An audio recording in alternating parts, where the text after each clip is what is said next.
Zeg ik van jou een paar video's maken. Andere dat wat ik al upgeload had, maar anyway, wat dit erin komt. En wat ik dacht, ik met jullie dat wezen, wat ik niet van drink erin maken doe. Nu besonders ga ik op die andere doen, dan krijg je nog meer Entzindung, was ik gemerkt habe. En mijn ganze Plan, ich war noch wieder durchschaffen, aber ja, had ik een paar jaar tijd om dat te doen. En dan was ik dacht, ik moet je wezen dat ik mijn drink erin maken doe, wat ik gebruik voor een wuta entzindung heb, of een beetje nierenentzindung oder wenn nu weer een aantal net, ik mijn spetsig zo bij dit baby had, toen is het moeilijk met een beetje trouble. En nu mijn aantal een boezjaar en een leicht dan niet gekomen om de wuta drinken, of niet om nu naar een toilet gaan, dat is toch hauptgesagt, aber ja, hier wat ik schwindwiesen wil ik dit doen. En mijn ijs dat ik daar aan mijn plastic gläser en dan was mijn lepel wegviel. So ik heb hier mijn ijs. En wenn het zomer is, ik gleich mir dat fijn koud uit te merken. So, ja. En dan cranberry juice. Ik gleich den light, wat wenn je suiker ben hebt. Wenn dat gezonder. En dan kon dat met de volsuiker heeft, dat houdt op. Bloos suiker, dat is entzindung houdt sterker worden. Je moet suiker in dat. So, dan kon dat wenn je suiker, dat houdt op dat in entzindung niet kon zo boezig geraden worden.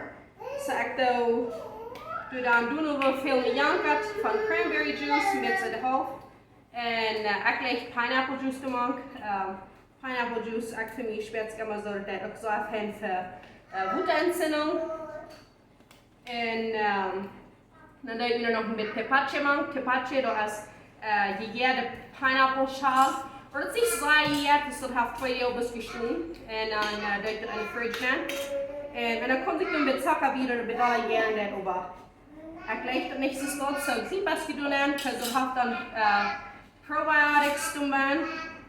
Zo er zich beter voelt. En ik vind mij, ik leg oude mineraal, dat is een wuta, wat er bloos schim dat. Met zo'n koker, dat is wuta. En dan doe ik met het eens nog zo vol met dat.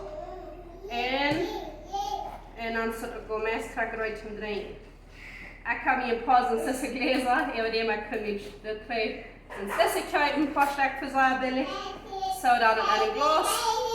En mijn kindergurt is dat je op zo eruit en zegt, taste it, taste it, taste it. Ze wil schmecken. Je wil allemaal van dit schmecken. Maar het schmeckt ook schijn. So, ja, erg heel goed schmecken. Mijn kleine oma taste it. So, ik heb geen haft het wat gehouden en wanneer die wuta entzindung van behandeld is, kan dit geen ook houden. Bye.